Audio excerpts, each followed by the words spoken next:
dans une période où tu es déjà,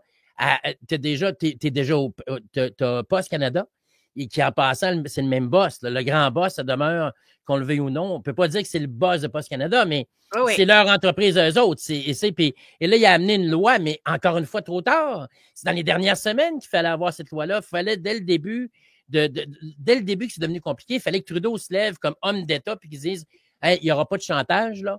On remet ça au mois de mai. On va laisser les gens faire de la business. On va laisser les gens passer le temps des fêtes. Les organisations à but non lucratif ont souffert énormément de la grève des postes. Les dons qui sont envoyés, grand-papa et grand-maman là, qui remplit son don chaque année, là, puis qui envoie à l'église, qui envoie à ci, qui envoie à ça. Ces argents-là, actuellement, sont en circulation, mais sont pognés là. Et c'est pas parce que ça recommence demain que ça va aller vite. Là, entre puis moi, il y a des semaines.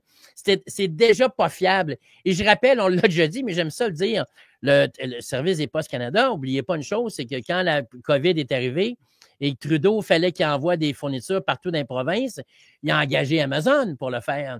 Hey, t'es propriétaire d'une shop, José. C'est ta shop.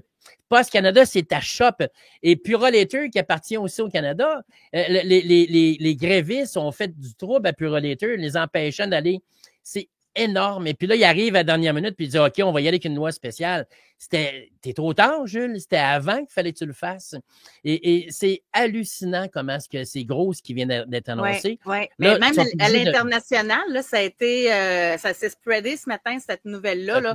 Il était déjà le bateau en train de couler, mais là, c'est comme s'il y avait un autre trou là, qui était percé puis que l'eau rentrait encore plus dans le bateau. Puis c'est pas sans affecter sa crédibilité au Canada, mais à l'international. Comment tu vas vouloir qu'il négocie avec Donald Trump là, pour les tarifs douaniers de 25 Il n'y a comme plus de posture, il n'y a comme plus de crédibilité. Il n'y a pas de légitimité parce que la légitimité est là actuellement parce qu'au niveau du vote, il est encore là. Mais la réalité, c'est que ça tient de la broche, son affaire. Enlève Jack Meeting qui, lui, veut rester en vie parce qu'il n'est pas prêt à faire des élections. Alors, c'est lui qui se sauve à chaque fois.